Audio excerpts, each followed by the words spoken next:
વિદેશમાં રહેતા સંતાનો માટે કદાચ સમયની કિંમત હશે, પરંતુ મા બાપ માટે સંતાનનો એક ફોન પણ આખી દુનિયા સમાન હોય છે.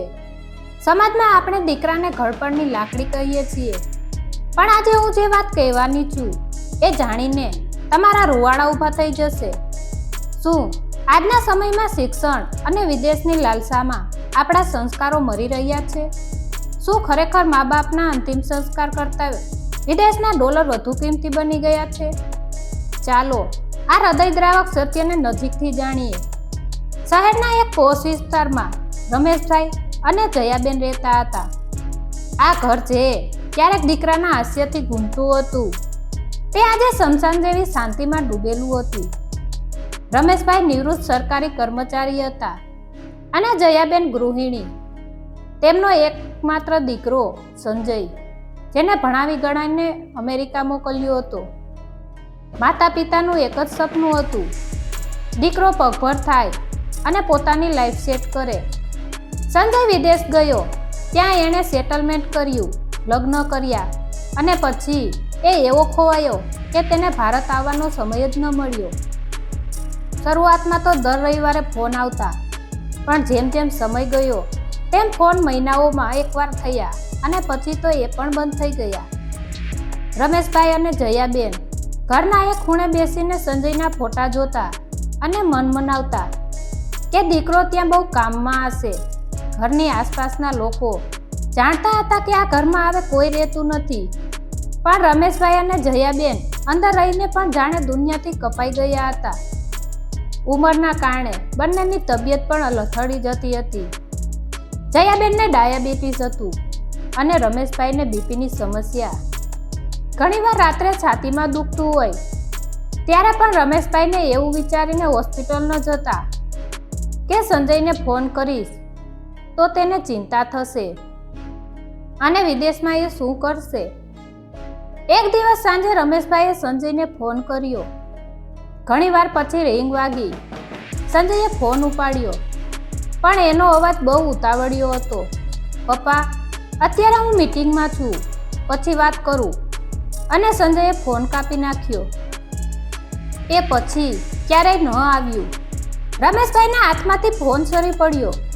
તેમને એ દિવસે પહેલી વાર અહેસાસ થયો કે તેઓ દીકરા માટે કેટલા દૂર થઈ ગયા છે. તે રાત્રે રમેશભાઈ અને જયાબેન ચૂપચાપ બેસી રહ્યા. રસોઈ બનાવવાની ઈચ્છા નહોતી. બંનેએ એકબીજાનો હાથ પકડ્યો. જયાબેને ધીરેથી કહ્યું, રમેશ, આપણને કોણ સંભાળશે? રમેશભાઈની આંખમાંથી આંસુ સરી પડ્યા. તેમણે જવાબ ન આપ્યો, કારણ કે તેમની પાસે પણ આ સવાલનો કોઈ જવાબ નહોતો. ઘરનો બગીચો હવે સુકાઈ રહ્યો હતો. જે ફૂલો જયાબેનને પ્રેમથી ઉછેર્યા હતા તે હવે કરમાઈ રહ્યા હતા.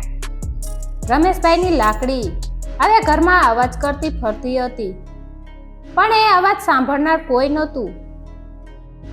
સંજય માટે તો આ ઘર માત્ર એક ઇન્વેસ્ટમેન્ટ હતું, જે તેને વારસામાં મળવાનું હતું. પણ અંદર જીવતા જાગતા માણસોની વેદના એને દેખાતી નહોતી. એ રાત્રે પવન બહુ જોરથી ફૂંકાઈ રહ્યો હતો. ઘરનો દરવાજો અંદરથી બંધ હતો. રમેશભાઈ અને જયાબેન કદાચ જાણ્યું કે હવે તેની સફર પૂરી થવા આવી છે.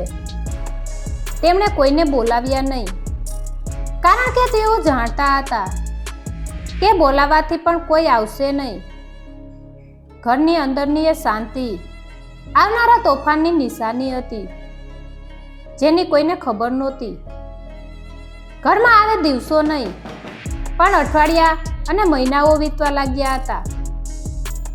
રમેશભાઈ અને જયાબેન હવે ઘરની દિવાલો સાથે વાતો કરતા હોય તેમ રહેતા હતા. ટેલિવિઝનનો અવાજ પણ હવે કંટાળાજનક લાગતો હતો. રમેશભાઈની તબિયત હવે વધુ બગડતી જતી હતી. તેમની ઉધરસ ક્યારેક આખી રાત ચાલતી, પણ જયાબેન સિવાય તેને સાંભળનારું બીજું કોઈ નહોતું. જયાબેન પણ પોતે બીમાર હોવા છતાં રમેશભાઈની સેવા કરવામાં કોઈ કસર છોડતા નહીં. તેમને મનમાં તો એક જ આશા હતી કે સંજય કદાચ ફોન કરશે દર રવિવારે જયાબેન ફોનની પાસે બેસીને રાહ જોતા. જેવો ફોનનો અવાજ આવે તેમનો જીવ ઊંચો થઈ જતો. પણ દરેક વખતે એ ફોન કોઈ ટેલિમાર્કેટિંગ કંપનીનો કે કોઈ અજાણ્યા નંબરનો હતો. ફોન મૂક્યા પછી જયાબેન રડતા નહીં, પણ તેમના ચહેરા પરની એ હતાશા કોઈ પણ જોઈ શકતું હતું. એક દિવસ રમેશભાઈના મિત્ર મોહનલાલ તેમને મળવા આવ્યા. મોહનલાલને જોઈને રમેશભાઈની આંખોમાં એક ચમક આવી ગઈ. આવ મોહન, આવ, કેટલા દિવસે દેખાયો, રમેશભાઈએ ખુશીથી કહ્યું. મોહનલાલ ઘરની હાલત જોઈ ગયા હતા. ધૂળથી ભરાયેલી વસ્તુઓ, કરમાયેલા છોડ અને રમેશભાઈનો નબળો પડેલો દેહ, બધું જ કહી રહ્યું હતું કે આ ઘર હવે કોઈની રાહ જોઈ રહ્યું છે. મોહનલાલે પૂછ્યું, સંજયના કોઈ સમાચાર છે? ફોન કરે છે એ દીકરો? રમેશભાઈએ થોડીવાર માટે નીચે જોયું અને પછી ખોટું હસતા બોલ્યા, હા, એ તો બહુ કામમાં છે ને. વિદેશની લાઈફ જ એવી છે, કામ બહુ હોય. રમેશભાઈ જૂઠું બોલી રહ્યા હતા, કારણ કે તેમને પોતાના દીકરાની બદનામી સહન નહોતી થતી. પણ મોહનલાલ તો જૂના મિત્ર હતા, તેઓ બધું સમજી ગયા હતા. જો રમેશ, મોહનલાલે સલાહ આપી, દીકરાને ફોન કરીને કહી દે કે તારી તબિયત સારી નથી, એને બોલાવી લે. પણ રમેશભાઈએ મક્કમતાથી ના પાડી. તેમને ખબર હતી કે સંજયને જો આ પરિસ્થિતિની જાણ થશે તો કદાચ તે ચીડાશે કે તમે મને શા માટે હેરાન કરો છો. એ દિવસ પછી રમેશભાઈનું સ્વાસ્થ્ય એકદમ કથળી ગયું. તેમને ચાલવામાં પણ હવે તકલીફ પડવા લાગી. હવે રસોઈ બનાવવી પણ જયાબેન માટે અઘરી થઈ ગઈ હતી. ક્યારેક તો દિવસો સુધી તેઓ માત્ર બિસ્કિટ કે ચા પીને જ ચલાવી લેતા. પાડોશીઓ ક્યારેક પૂછતા, પણ રમેશભાઈ હંમેશા એવું જ કહેતા કે બધું સારું છે. તેઓ પોતાની લાચારીને લોકો સામે લાવવા માંગતા નહોતા. મહિનાઓ નીકળી ગયા. સંજયનો તો કોઈ સંપર્ક જ નહોતો. પણ હવે તો રમેશભાઈ અને જયાબેન પણ અંદરથી તૂટી ગયા હતા. તેમને લાગ્યું કે આ જીવતર હવે કોઈ કામનું નથી. જે દીકરાને પગભર કરવા આખી જિંદગી હોમી દીધી, તે દીકરો હવે એક ફોન કરવા પણ રાજી નથી. આ વિચાર જ તેમને અંદરથી કોરી ખાતો હતો. ઘરની દિવાલો હવે જૂની થતી જતી હતી. રમેશભાઈના રૂમમાં પડેલી સંજયની બાળપણની તસવીર પણ પર ધૂળ જામી ગઈ હતી. શું ખરેખર દીકરાઓ વિદેશ જઈને એટલા બદલાઈ જાય છે કે તેમને પોતાના મા બાપનું ઘર, તેમના સંસ્કાર અને તેમની વેદના પણ યાદ નથી આવતી? આ સવાલ રમેશભાઈને દરરોજ રાત્રે સતાવતો હતો, પણ જવાબ આપનાર ત્યાં કોઈ નહોતું. દિવસો હવે મહિનામાં બદલાઈ રહ્યા હતા. રમેશભાઈની તબિયત એટલી બગડી ગઈ હતી કે હવે તેઓ પથારીવશ થઈ ગયા હતા. જયાબેન પણ અંદરથી તૂટી ગયા હતા. પણ પતિને સાચવવા માટે તેમણે પોતાની બધી જ શક્તિ એકઠી કરી હતી. હવે ઘરનું કામકાજ પણ બહુ મુશ્કેલ થઈ ગયું હતું. ક્યારેક જયાબેન બાજુના પાડોશીઓ પાસે થોડું દૂધ કે દવા માંગવા જતા, પણ તેમની આબરૂ આડે આવી જતી, એટલે તેઓ બહુ ઓછું બહાર નીકળતા. એક સવારે રમેશભાઈને ખૂબ જ તાવ આવ્યો. જયાબેન ગભરાઈ ગયા. તેમણે ફરી એકવાર સંજયને ફોન કરવાનો પ્રયત્ન કર્યો. ફોનની રિંગ વાગતી હતી, પણ સામેથી કોઈ જવાબ નહોતો.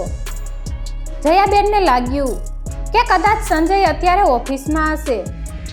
તેમણે SMS પણ કર્યો, બેટા, પપ્પાની તબિયત બહુ ખરાબ છે, એકવાર ફોન કરજે.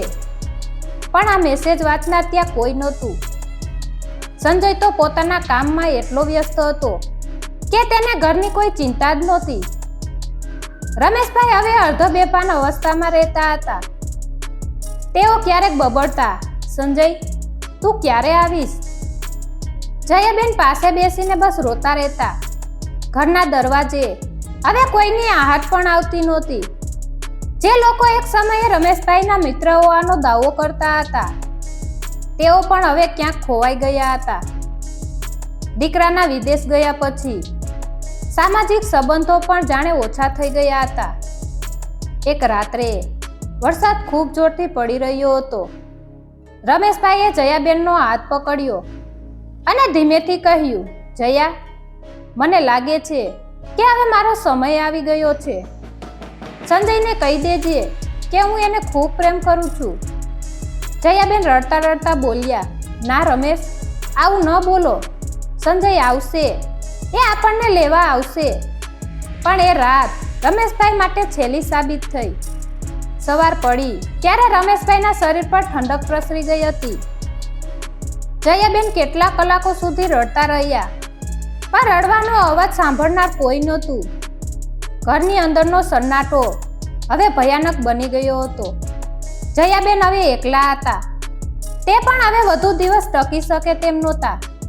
તેમની શક્તિ છીણ થઈ ગઈ હતી. રમેશભાઈને જમીન પર બેડની બાજુમાં સુવડાવીને જયાબેન પણ તેજ પલંગ પર પડી રહ્યા. ઘરની અંદર દુર્ગંધ વધવા લાગી હતી. 30 દિવસનો લાંબો સમય કોઈ પણ માનવીય હાજરી વગર આ બંધ મકાનમાં શું વીત્યું હશે એ કલ્પના કરવી પણ મુશ્કેલ છે. સંજય તો પોતાની દુનિયામાં હતો. તેને ખબર પણ નહોતી કે તેના મા બાપ હવે આ દુનિયામાં નથી. ઘરનો દરવાજો બહારથી બંધ હતો, જેણે બહારની દુનિયાને અંદરની કરુણતાથી દૂર રાખી હતી. દીકરાએ એકવાર પણ ફોન કે મેસેજ ન કર્યો, અને આ બાજુ જે મા બાપે તેને આખી દુનિયા આપી હતી, તેમનો દેહ સમયની સાથે સડી રહ્યો હતો. આ દ્રશ્ય એટલું ભયાનક અને હૃદયદ્રાવક હતું. શું શિક્ષણ અને વિદેશની સફળતા આટલી ક્રૂર હોઈ શકે કે તે સંતાનને તેના મૂળથી જ અલગ કરી દે? ઘરના દરવાજાને બંધ થયાને 30 દિવસ વીતી ગયા હતા. આજુબાજુના પાડોશીઓને થોડા દિવસો પહેલા જ ઘરની અંદરથી આવતી વિચિત્ર દુર્ગંધ અનુભવાઈ હતી. પહેલા તો તેમને લાગ્યું કે કદાચ કોઈ પ્રાણી મરી ગયું હશે, પણ જ્યારે દુર્ગંધ એટલી તીવ્ર થઈ કે પાડોશીઓનું બહાર નીકળવું પણ મુશ્કેલ થઈ ગયું, ત્યારે તેમણે પોલીસને જાણ કરવાનું નક્કી કર્યું. પોલીસ જ્યારે ઘરે આવી ત્યારે તેમણે આસપાસના લોકોને પૂછ્યું, આ ઘરમાં કોણ રહે છે? પાડોશીઓએ જવાબ આપ્યો, રમેશભાઈ અને જયાબેન, પણ ઘણા સમયથી કોઈ દેખાયું નથી. પોલીસે દરવાજો તોડવાની તૈયારી કરી. જેવો દરવાજો તોડ્યો અને પોલીસ અંદર દાખલ થઈ, ત્યારે જે દ્રશ્ય તેમણે જોયું તે કંપારી છૂટાવી દે તેવું હતું. ઘરના અંધારા રૂમમાં રમેશભાઈ પલંગ પાસે અને જયાબેન પલંગ પર મૃત અવસ્થામાં પડ્યા હતા. સમયની સાથે તેમનો દેહ સડીને કંકાલ જેવો થઈ ગયો હતો. 30 દિવસની એકલતા અને લાચારી આખા ઘરમાં પ્રસરેલી હતી. પોલીસ ઓફિસર પણ ત્યાં થોડી વાર માટે સ્તબ્ધ થઈ ગયા. તેમણે તરત જ સંજયનો સંપર્ક કરવાનો પ્રયત્ન કર્યો. પોલીસે ઘણા પ્રયત્નો પછી સંજયનો નંબર મેળવ્યો. જ્યારે સંજયને ફોન આવ્યો ત્યારે તે પોતાની ઓફિસના કોઈ પ્રેઝન્ટેશનની તૈયારીમાં હતો. પોલીસની વાત સાંભળીને તે પહેલા તો થોડો અચકાયો. પછી તેણે પૂછ્યું, શું તમે સાચું કહો છો? પોલીસે જવાબ આપ્યો, હા, તમે જલ્દી આવો. અહીં જે સ્થિતિ છે તે વર્ણવી શકાય તેમ નથી. સંજયે ફોન મૂકી દીધો, પણ તેના ચહેરા પર કોઈ ખાસ દુઃખ નહોતું. તેના મનમાં પહેલો વિચાર તો એ આવ્યો કે હવે આ ઘરનું વેચાણ કેવી રીતે કરીશ. તે વિદેશથી પાછો આવ્યો. જ્યારે તે ઘરે પહોંચ્યો ત્યારે ત્યાં મીડિયાના લોકો, પોલીસ અને થોડા જિજ્ઞાસુ પાડોશીઓ ઊભા હતા. સંજયે જ્યારે ઘરની અંદર પગ મૂક્યો ત્યારે તેને દુર્ગંધનો સામનો કરવો પડ્યો. તેણે નાક પર રૂમાલ રાખ્યો અને દૂરથી જ પોતાના મા બાપના નશ્વર દેહને જોયો. તેને આ દ્રશ્ય જોઈને જે લાગવું જોઈએ તે લાગ્યું નહીં. તે એક વિલન બની ગયો હતો, પણ તેને પોતાની આ ભૂલનો અહેસાસ જ નહોતો. તે લોકોની સામે રડવાનું નાટક કરવા લાગ્યો, પણ તેની આંખો સૂકી હતી. પાડોશીઓ એકબીજાની સામે જોઈ રહ્યા હતા.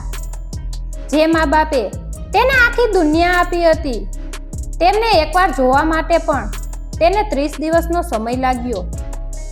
સમાજમાં આ વાત આગની જેમ ફેલાઈ ગઈ. બાળકો વિદેશમાં અને મા બાપનો દેહ 30 દિવસ સુધી સડતો રહ્યો. દીકરાએ ખબર પણ ન લીધી. આ હેડલાઇન દરેક છાપામાં છપાઈ ગઈ.